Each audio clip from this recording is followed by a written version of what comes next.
नमस्कार। आज हम हिंदी साहित्य के एक ऐसे चरित्र की दुनिया में उतरने वाले हैं जो दशकों बाद भी उतनी ही जिंदा और प्रासंगिक लगती है। बिल्कुल। हम बात कर रहे हैं महादेवी वर्मा के रेखाचित्र भक्तिन की।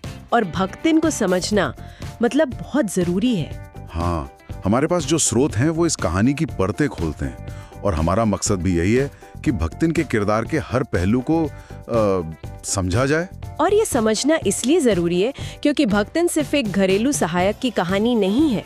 ये उस दौर की भारतीय स्त्री के चुपचाप किए गए विद्रोह की कहानी है। विद्रोह? हाँ। वो अपने हालातों से लड़ती है, लेकिन तलवार से नहीं, अपने तरीके से, अपनी शर्तों पर। बिल्कुल सही कहा, अपनी शर्तों पर। ये कहानी संघर्ष की है, स्वाभिमान की है और एक ऐसी निष्ठा की है जो आजकल देखने को नहीं मिलती। सही बात है।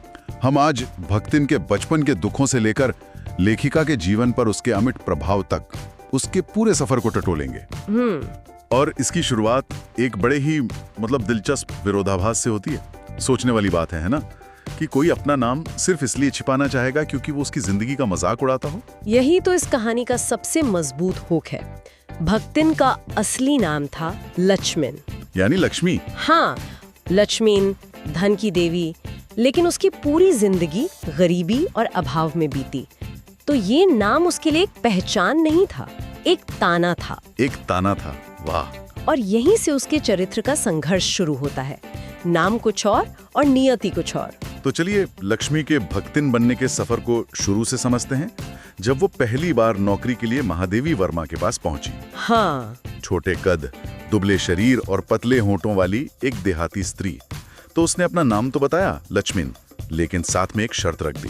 एक ऐसी शर्त जो कोई नौकरी मांगने वाला शायद ही रखेगा। बिल्कुल। उसने कहा कि इस नाम का इस्तेमाल कभी न किया जाए।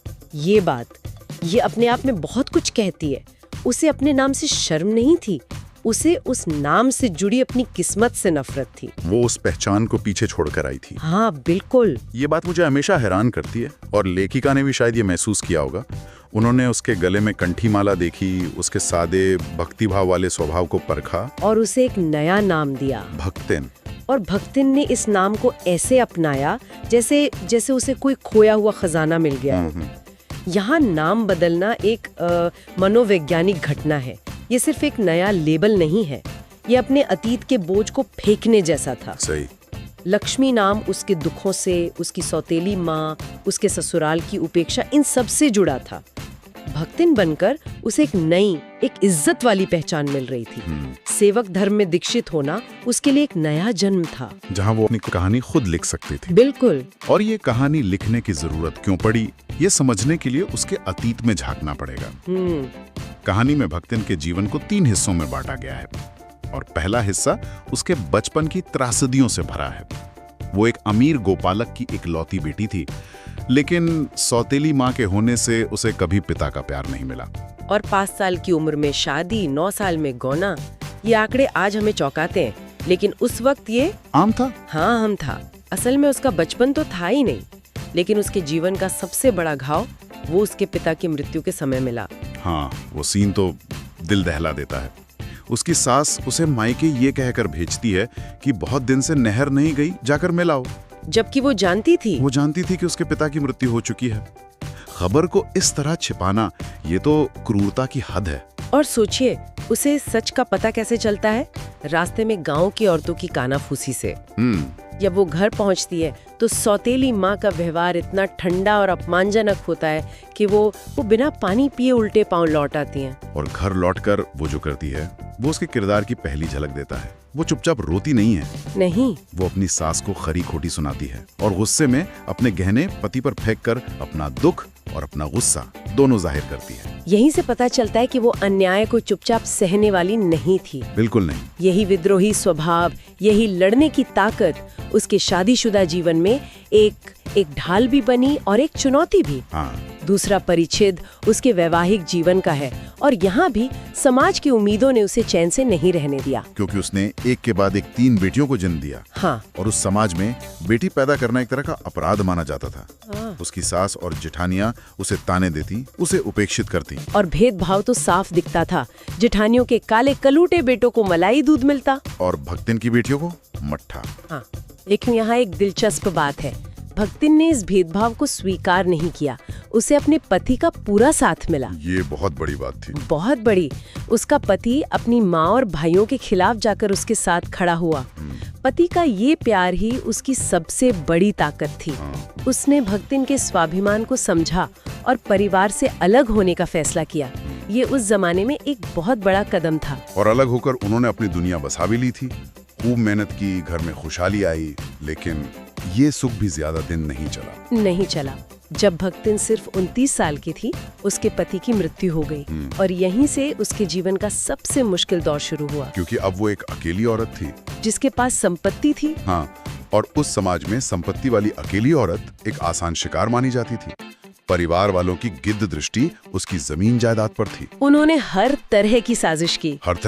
लेकिन भक्तिन एक चट्टान की तरह खड़ी रही। लेकिन असली साजिश तब शुरू हुई जब उसकी बड़ी बेटी भी विधवा हो गई। अब परिवार वालों को एक और मौका मिल गया। भक्तिन के जेठ ने अपनी संपत्ति के लिए अपनी बेटी की शादी अपने तीतरबाज साले से करानी चाहिए, ताकि दामाद के जरिए सब कुछ हड़प सके। बिल्कुल। और जब भक्तिन की बेटी ने इस रिश्ते से साफ इनकार कर दिया तो उन्होंने एक घिनौना षड्यंत्र रचा। उस आदमी ने जबरदस्ती घर में घुसकर लड़की की इज्जत पर हाथ डालने की कोशिश की। और जब लड़की ने अपनी रक्षा में उसे पीटा तो उसने बाहर जाकर कहानी ही पलट दी। और फिर मामला पहुंचा पंचायत में। यहाँ जो होता है वो सिर्फ भक्तिन की हार नहीं है, वो पूरे समाज के न्याय तंत्र का खोखलापन दिखाता है। हाँ, पंचायत ने लड़की की एक नहीं सुनी। एक नहीं।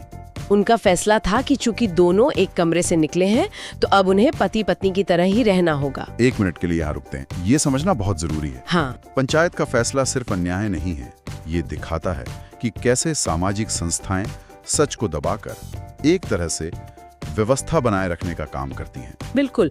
उस पंचायत के लिए एक लड़की की सच्चाई और उसकी इज्जत से ज्यादा जरूरी था गांव के मर्दों का सम्मान और स्थापित नियमों को बनाए रखना।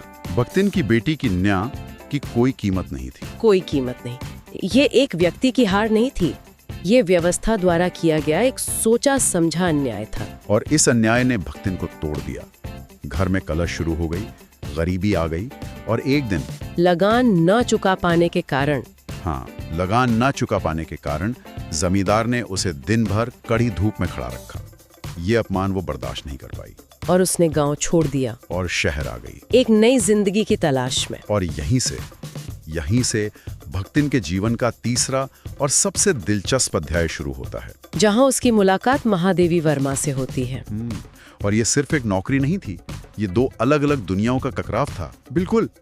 जब लेखिका ने पूछा कि क्या बनाना जानती हो, तो उसका जवाब कितना सीधा और सच्चा था। हाँ। कोई लंबी चौड़ी बातें नहीं।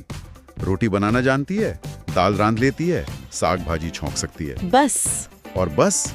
इसी सीधेपन के साथ उसने लेखिका के घर में प्रवेश किया और धीरे धीरे सब कुछ बदल दिया। उसने लेखिका के शहरी जीवन को नहीं अपनाया, बल्कि लेखिका को ही अपने देहाती रंग में रंग दिया। हाँ। उसने रसोई पर अपना एकाधिकार जमा लिया, लक्ष्मण रेखा खींच दी, जिसके अंदर किसी का आना मना था। और खाना, ओहो, लेखिका को पतली रोटियां पसंद थी, लेकिन भक्तिन मोटी फूली भी रोटियां बनाती। और जब लेखिका ने कुछ कहा तो उसने अपने तर्क दिए। धीरे धीरे लेखिका को भी मकई का दलिया, बाजरे के तिल लगे पुए और ज्वार के भुट्टे की खिचड़ी, इन सब की आदत पड़ गई। है ना मजेदार? वो सेवा कर रही थी, पर अपनी शर्तों पर। यहाँ एक सवाल उठता है, क्या हम इसे सिर्फ एक मजबूत व्यक्तित्व की निशानी माने या ये एक तरह की असुरक्षा भी है? अच्छा। अपनी दुनिया को कसकर पकड़े रहने की कोशिश, क्योंकि बाहर की दुनिया ने उसे हमेशा चोट ही पहुंचाई है।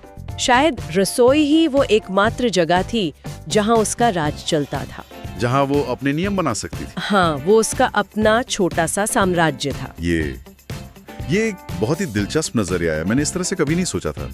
और उसके तर्क भी तो ऐसे ही थे, अपने बनाए हुए।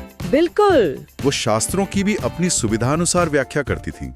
जब लेखिका ने उसे हर हफ्ते सिर मुंडाने से टोका तो उसने फटाक से जवाब दिया, तीरथ गए मुंडाए सिद्ध। अब ये कौन सा शास्त्र है, कहाँ लिखा है? कोई नहीं जानता, लेकिन ये उसकी चतुराई है। ये एक तरह का कह सकते हैं सबवर्जन है।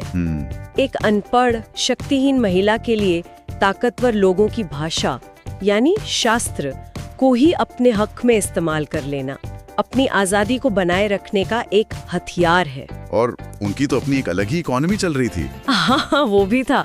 इधर उधर पड़े पैसों को उठाकर वो एक मटकी में जमा कर लेती थी और पकड़े जाने पर कहती थी कि ये चोरी नहीं, सहेज कर रखना है। उसका तर्क था कि उसका अपना घर है और अपने घर में पैसे सहेजना चोरी कैसे हो सकता है। उसके लिए तर्क बहुत सीधे थे। उसका अपना एक नैतिक ब्रह्मांड था जिसके नियम उसने खुद बनाए थे। वो लेखिका के प्रति समर्पित थी, लेकिन ये समर्पण अंधा नहीं था। वो लेखिका की देखभाल एक अभिभावक की तरह करती थी, एक माँ की तरह। हाँ, ये सेवक स्वामी का रिश्ता तो था ही नहीं। जब लेखिका देर रात तक काम करती तो भक्तिन भी जागती रहती। हाँ, और घर के बाकी लोगों को ताना मारती, वो बिचरियों तो रात दिन काम में झुकी रहती हैं और तुम पचे घूमती फिरती हो। उसे लगता था कि लेखिका के काम का महत्व कोई और समझ ही नहीं रहा है। बिल्कुल। और ये रिश्ता मुश्किल समय में और भी मजबूत होकर सामने आता है।